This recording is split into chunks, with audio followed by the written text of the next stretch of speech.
এ এক অনিন্দ সুন্দর সকাল, বাংলাদেশের সকাল, টাইগার ভক্তদের সকাল, এমন সকাল যে আসে কালে ভদ্রে। তবে এবার সেটা নিয়মিত করার আভাস শান্তর দলের।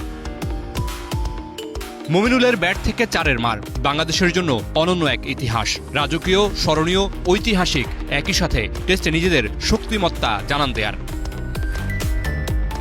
11 সেশনে ডোমিনেট করা, 9 উইকেটের জয়, পেসার স্পিনারদের দাপট, সেই সাথে ব্যাটাররাও দেখেছে নিজেদের সামর্থ্যের প্রমাণ। ভারত, পাকিস্তান, শ্রীলঙ্কার মতো এশিয়ার পরাশক্তিরা যা করে দেখাতে পারেনি তাই করে দেখিয়েছে বাংলাদেশ। অস্ট্রেলিয়ার মাটিতে মাত্র তৃতীয় টেস্টে জয়, যা এশিয়ার আর কোনো দলেরই নেই। অজিতের মাটিতে দ্রুততম জয়ের দিনে বাংলাদেশের সামনে লক্ষ্য ছিল 57 রানের, যা 9 উইকেট হাতে রেখেই তুলে নেয় টাইগাররা।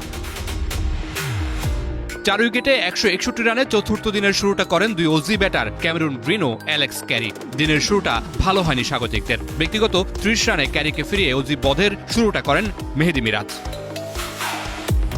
এরপর ওয়েবস্টার আর অধিনায়ক প্যাট কামিন্সকে ফিরিয়ে অজিদের লাগাম আরও টেনে ধরেন এই অলরাউন্ডার। 207 রানে 7 উইকেট নেই ক্যাঙ্গারুদের।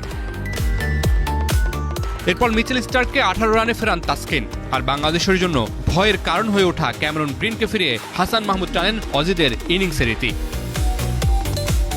মিরাজের ফাইফার, সেই সাথে বিশ্বের পঞ্চম ক্রিকেটার হিসেবে টেস্ট চ্যাম্পিয়নশিপে 100 উইকেট ও 1000 রানের মাইল ফলক। সেই সাথে হাসান মাহমুদের 3 উইকেটে দ্বিতীয় ইনিংসে অস্ট্রেলিয়াকে 284 রানে থামায় বাংলাদেশ।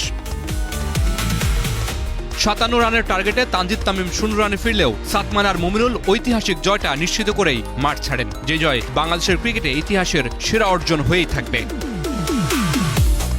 Mamunur Rashid, star play.